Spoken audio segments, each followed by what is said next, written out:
Bonjour à toutes et à tous, nous sommes dans le Brabant wallon. Cette semaine, avec La Belgique se relance, de nombreux acteurs de l'économie s'expriment.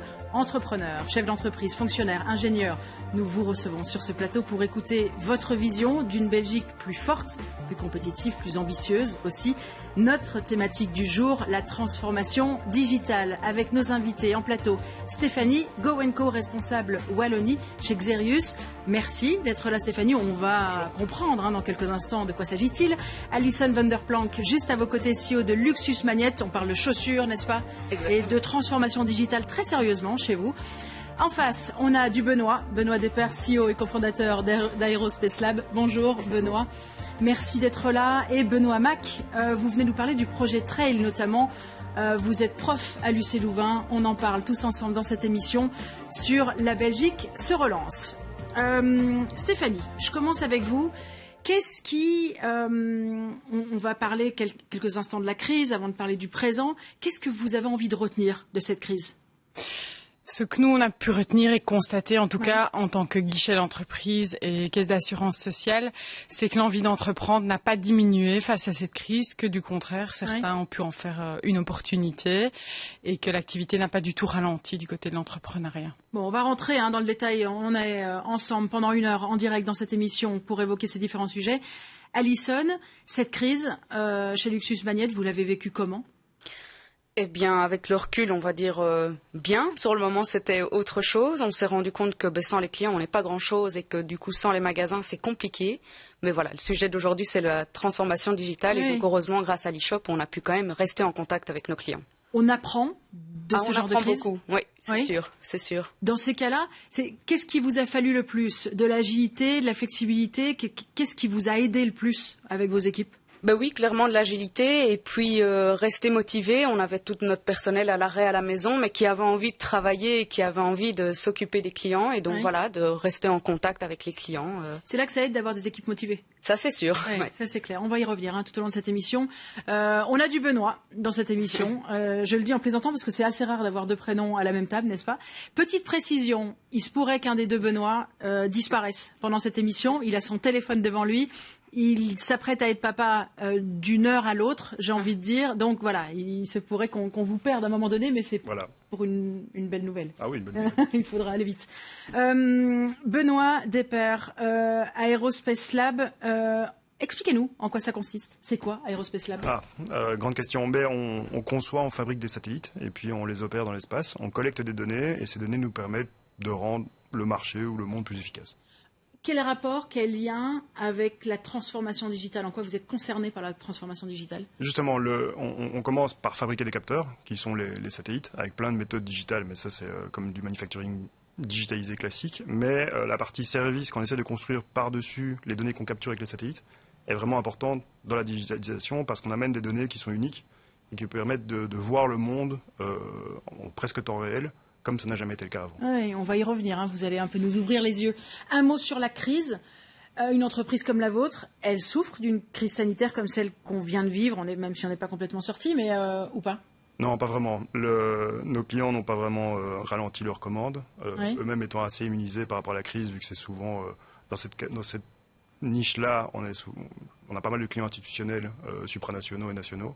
Oui. Donc c'était moins en première ligne que des boîtes privées qui ont dû fermer pendant les pics de Covid.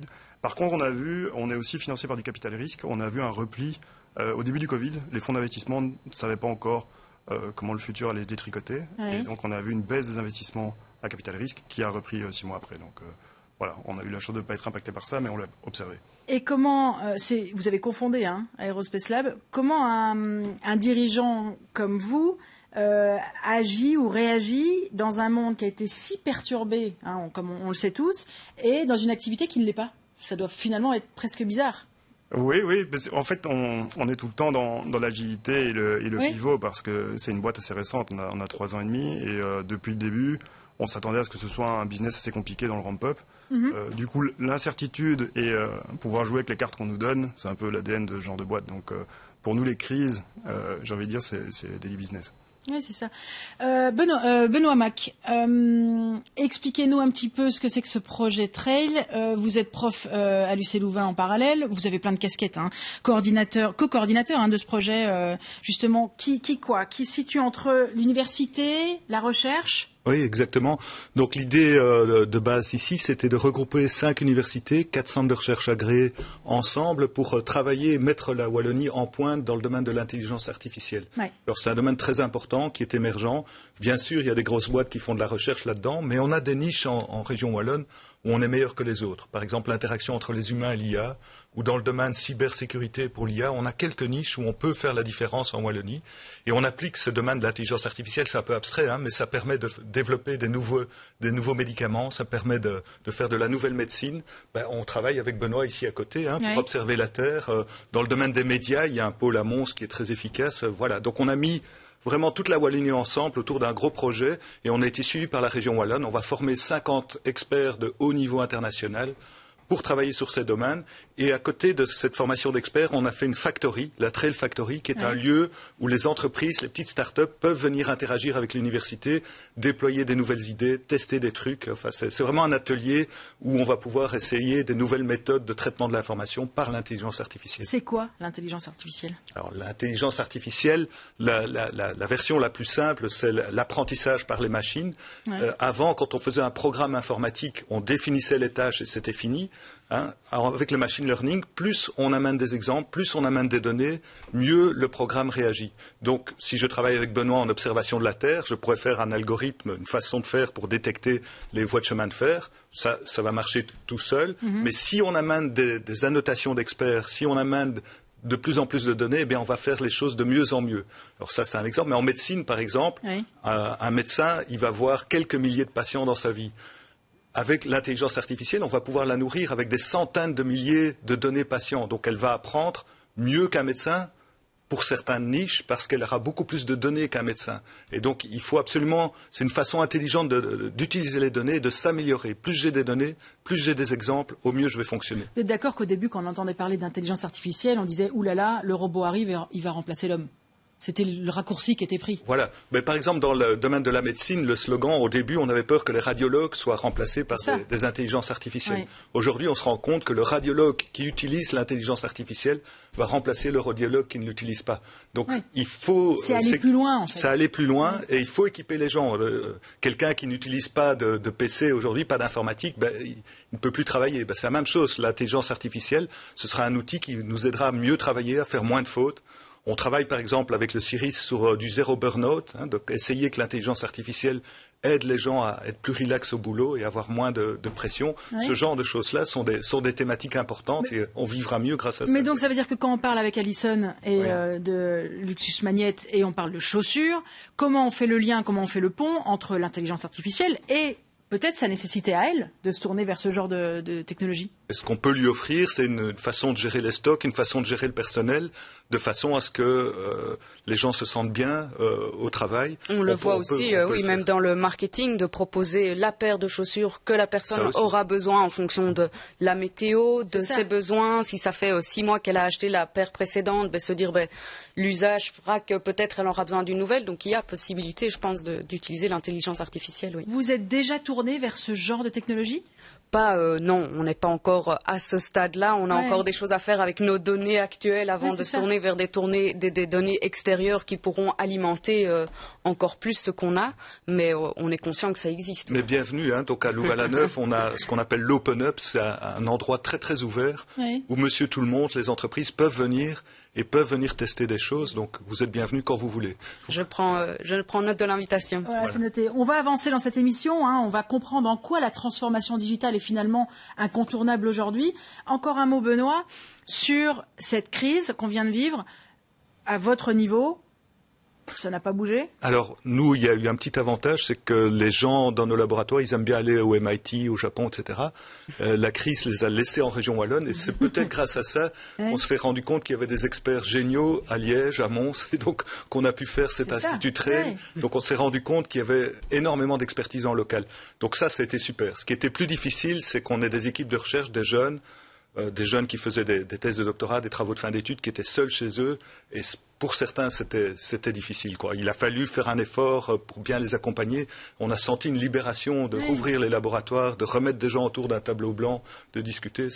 Il y a une résurrection pour le moment qui est vraiment très bien, très agréable à vivre. Est-ce que ce point commun qui nous réunit tous aujourd'hui, c'est la transformation digitale, vous diriez que vous êtes tous assez avancés? Vous diriez que cette crise vous a tout chamboulé, vous a fait accélérer les choses? Comment vous voyez la situation, Stéphanie? Accélérer peut-être pas chez nous, dans le sens où on était déjà très très avancé en matière de digitalisation. Vous êtes plutôt précurseur, non? Voilà, c'est ça. Et donc quelque part, il y a peut-être eu un effet rattrapage pour d'autres entreprises qui travaillent dans le même secteur, mais par contre, en effet, ça nous a permis d'être sur la balle. C'est ça, Benoît? Mais nous, on essaie de construire les outils pour digitaliser, donc ça n'a pas non plus accéléré chez nous. On était déjà embuté, on va dire, en termes de vitesse d'implémentation.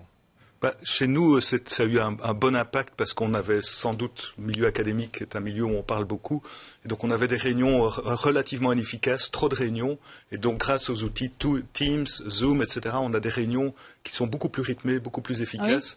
Et on gagne du temps et on limite le présentiel sur les choses vraiment importantes. Ça ne nous a pas empêché de mettre 40 chercheurs ensemble dans un lieu, de les faire travailler 2 semaines ensemble cet été. Mais les réunions sont mieux gérées grâce au numérique. Je ne sais pas si vous ressentez la même chose. Oui, tout à fait. Tout à fait. On perd en convivialité, on gagne en efficacité. Et donc le fait d'être reparti maintenant dans une version hybride, entre des moments où on se retrouve et des moments où on continue à travailler au domicile, à travers des réunions Zoom, Teams, etc. Ça, en effet, on a senti un gain et dans l'équilibre vie privée, vie professionnelle pour nos collaborateurs, donc plus d'implication et dans l'efficacité de la gestion du travail. Oui, il faut peut-être retrouver un équilibre, du coup, entre les deux, parce que d'un seul coup, tout se faisait en digital, et on a presque l'impression que maintenant, il y a un échelonnement. Selon le type de rendez-vous auquel on a droit, si c'est digital, si c'est en présentiel, ça a presque une cote différente. Absolument. Oui, c'est vrai. C'est vrai. Alison, vous diriez que cette crise, elle a quoi? Elle vous a finalement donné le bon coup de pied qu'il fallait? Ah oui, nous, clairement, ça a accéléré. Alors, on était prêts. On avait un site internet, un site... vous parlez vraiment de l'e-commerce. Oui, e-commerce. Donc ça, on était prêts. Après, la Wallonie était un petit peu en retard sur les achats en ligne. Vous dites un petit peu pour être poli? Peut-être. Et donc, clairement, les objectifs que nous, on s'était fixés à 3 à 5 ans, en un an, avec le Covid, on les a atteints. Donc, notre chiffre sur e-commerce a triplé en un an. Et maintenant, les tendances se confirment. Ça ne rediminue pas, quoi. Donc, Vous aviez peur de ça, du coup, qu'on déserte les magasins? Mais oui, il faut trouver le juste équilibre. On est toujours convaincus qu'il faut notre réseau de magasins physiques et on voit que c'est complémentaire. Mais voilà, on est aussi convaincu qu'il y a des atouts à avoir un site internet et qu'on peut atteindre d'autres clients aussi avec cette offre-là. Pourquoi c'est complémentaire? Parce qu'il y a des gens qui ne se passeront jamais d'un échange physique? Je pense, oui, effectivement, qu'il y a le conseil d'être sûr qu'on est bien chaussé, parce que c'est quand même important d'avoir une chaussure qui va bien. Donc oui, on a ça, on peut quand même toujours essayer. Je pense que c'est un produit qu'on aime bien essayer, les chaussures. Après, il y a des modèles où on sait qu'on aime bien, on rachète le même d'année en année. Ça, c'est sûr qu'il n'y a plus la nécessité d'aller l'essayer. On voit par exemple dans la chaussure enfant, qui est typiquement un produit qu'on préfère, qu'on essaye, on a quand même su, avec des conseils qu'on a donnés sur Internet, avec des tutos, etc., pouvoir pu conseiller les personnes. Et alors la chaussure enfant, c'est quand même vendu sur Internet. Mais on voit que dès que les magasins sont ouverts, les gens avec les enfants reviennent en magasin. C'est quoi l'équilibre aujourd'hui, du coup? Parce que vous êtes encore en phase de test. Vous êtes comment par rapport... Bon, l'e-commerce a explosé chez vous, d'accord. Là, les gens reviennent en magasin. Comment vous identifiez ceux qui ne reviennent pas? Vous voyez, comment l'équilibre est en train de se placer? Il est encore occupé à changer, c'est pas encore stable. Donc voilà, on voit que les deux sont vraiment complémentaires.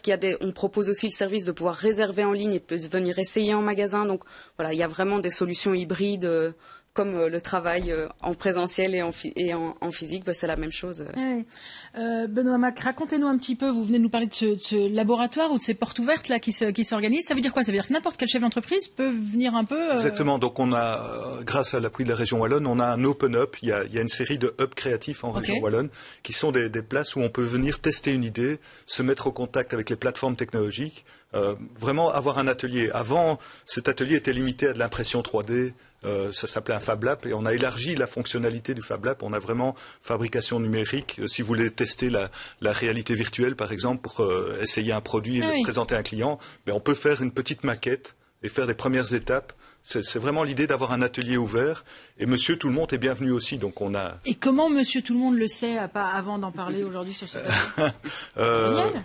Oui, on le fait connaître de plus en plus. On a même un camion avec notre Fab Lab qui va d'école secondaire en école secondaire, qui est payé par la province du Brabant wallon pour initier les jeunes à être des makers, quoi. Je ne sais pas comment on peut le dire en français, mais l'idée que il faut faire, quoi. Il faut essayer.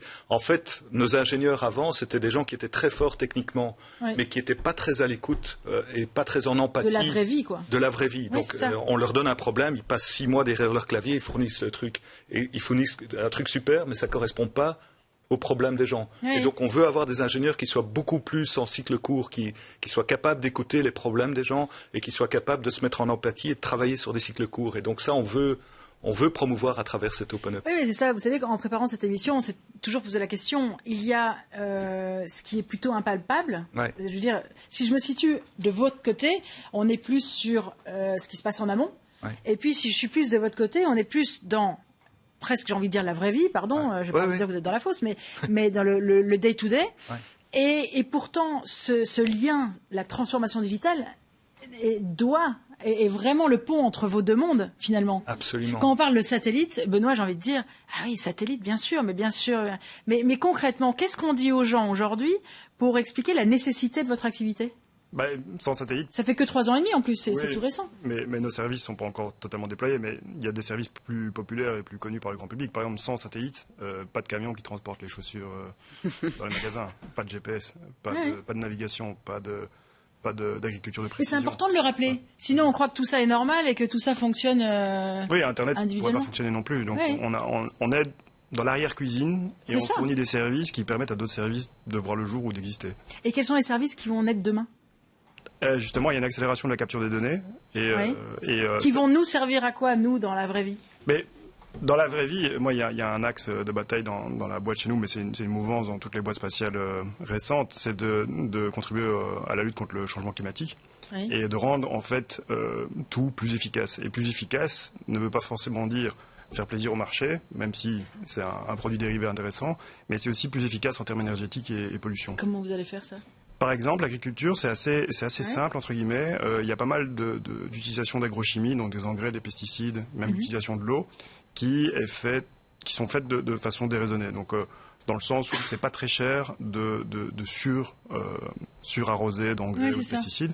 Nous, avec nos capteurs, on permet en fait une utilisation plus rationnelle et le but, c'est d'utiliser moins de chimie. En plus, ça coûte cher, donc ça peut les... Voilà, donc moins de chimie à fabriquer, moins de chimie à transporter. Toute la chaîne logistique en fait de l'agrochimie se retrouve réduite. Et ça, c'est en gigatonnes de CO2 par an. Donc, ça a un impact très concret sur l'agriculture. Et vu la taille de l'agriculture dans le monde, c'est extrêmement... Donc vous allez revenir demain sur le thème de la transformation écologique, en fait. C'est lié.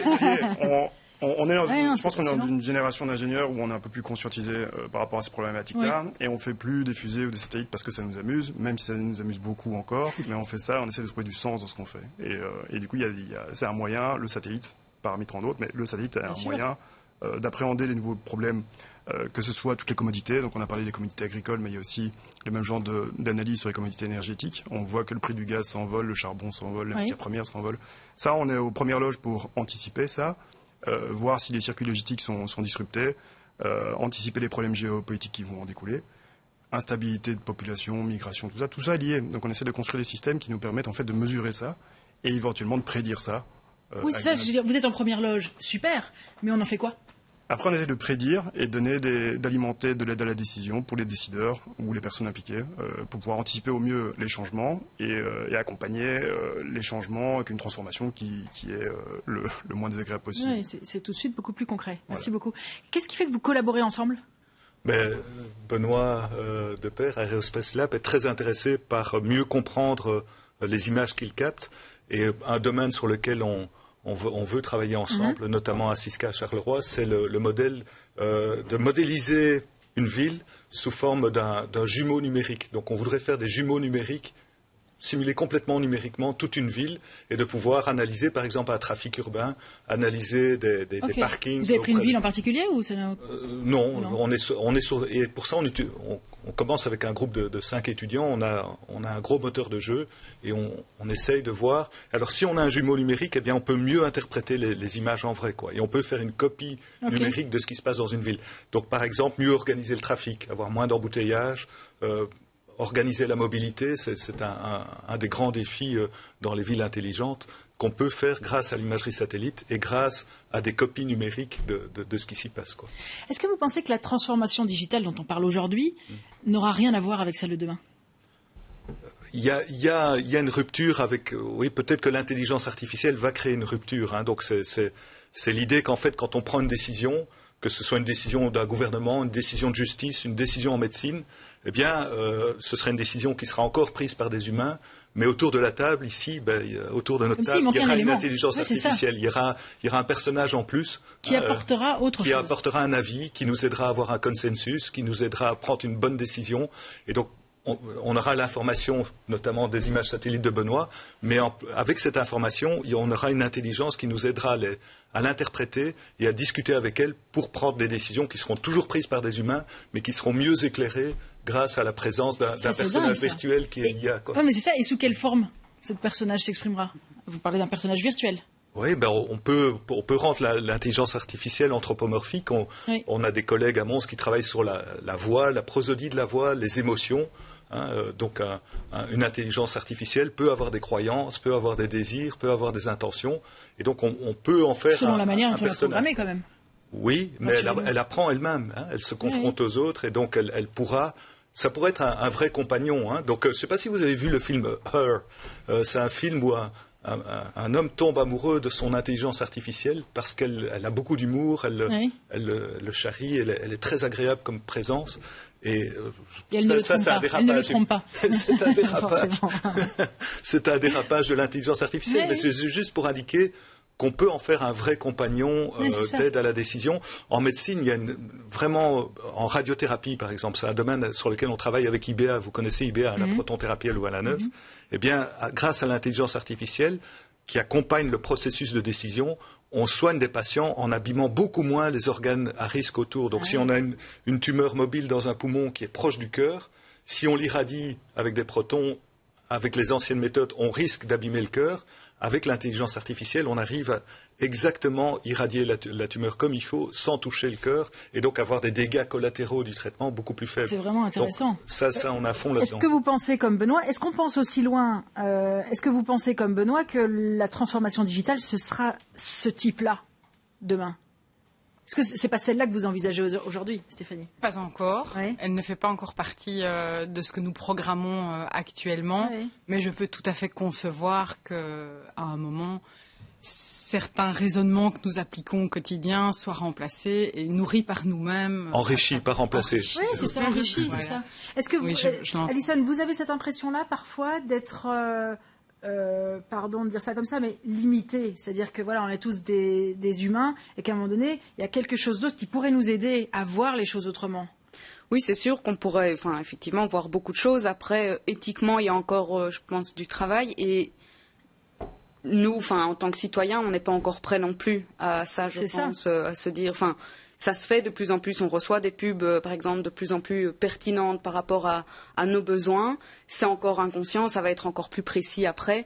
Il faut voir comment le client, pour que le client ou le citoyen ne se sente pas, que la vie privée ne soit pas attaquée. Donc c'est ça qu'il faut encore essayer de trouver, je trouve, le juste milieu. Stéphanie, face à vos clients, vous imaginez aujourd'hui parler d'un être supplémentaire qui va se joindre peut-être à la réunion ou à la décision pour...